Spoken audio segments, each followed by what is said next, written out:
Hello guys, quick update lang sa mga alaga ko.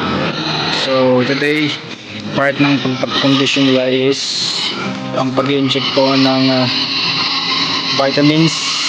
Actually, standard B-complex to, no? Hindi lang siya basta B-complex dahil kompleto siya.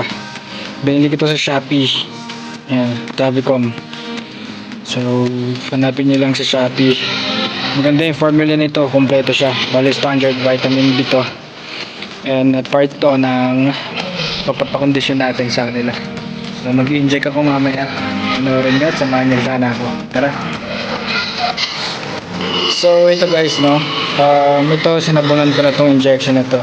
Tapos, discard ko dito kung medyo mahaba yung available na karayom na merong bayaw. Talihan nyo ng sinulid, lagyan nyo ng boundary.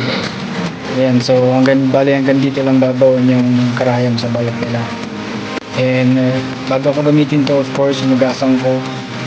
Tapos, lagyan ko ng tubig na mainit or boiled water. Tapos ngayon, bago ko gamitin ulit, lalagyan ko ulit ng boiled water para siguradong malinis, sterile, or maayos yung gagamitin natin yung equipment. Siguradong malinis siya. Ayan.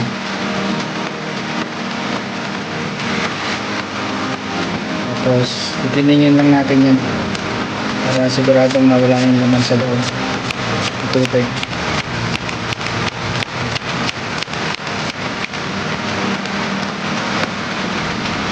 Tapos ito, so each guilt, no, bibigyan natin sila ng 5 ml.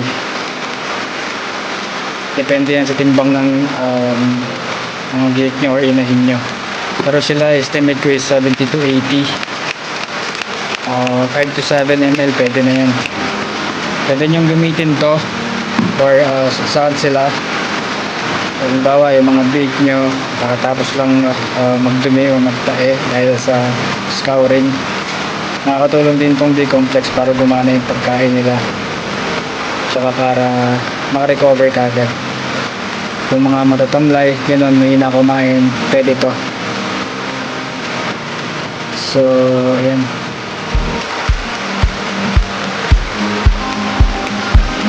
Ayan, sakto. Ewan ko kung kita, no? Pero nasa 5 ml to. Dalawa sila dito bibigyan ko. Siguraduhin lang natin na walang air pockets or sigurado yung tulo para walang hangin makapasama. So tara. Okay, so sa part na to, inanda ka muna yung pagkain niya. So para siguradong hindi ako mahirapan sa pag-inject kasi syempre maku-curious yan kung ano yung gagawin ko sa kanya. Kasi ayan, tinapik-tapik ko muna siya para hindi siya mabiglaan yung titus-tapik ko. Ayan, 5 ml. Yan, relax na siya. So, time na para pagkakataon na yan para i-inject natin. Yun, isang mabilis lang. Successful naman yung pagkaka-inject. And dito, same process lang yung ginawa ko. Medyo natagalan ako, syempre. Alam naman yung kalagayan ko. Medyo mahirap kamilos. Pero hindi ako medyo nahirapan dito sa pag-inject sa pangalawang guild natin. Medyo nasaktan nga lang siya. Pero ganun pa man, third day, naging maayos yung pag-inject ng vitamin B complex sa kanila.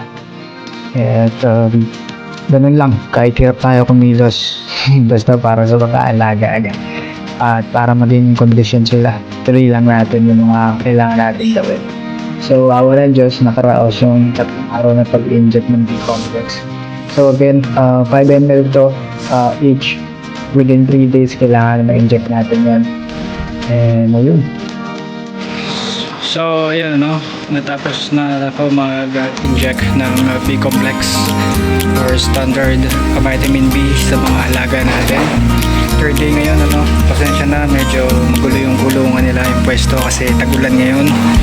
And nagbabawas ako ng masyadong basa sa loob ng kulungan, kaya isang portion lang ng kulungan or isang side lang ng kulungan yung hanggat maaari pinipilit kong mabasa lang dahil masyadong malangaw, delikado para hindi masyadong prone sa sakit. And also ito medyo namang problema pa ako, pasensya na, medyo makalat na dumi yung kulungan niya kasi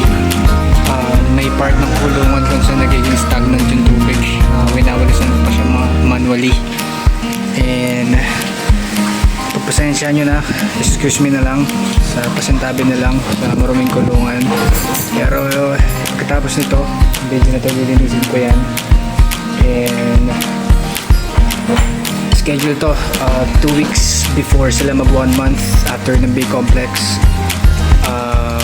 Vitamin A, D, E naman pang condition bago sila mag-heat.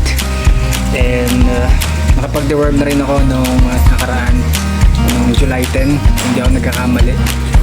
Isang araw ba yun?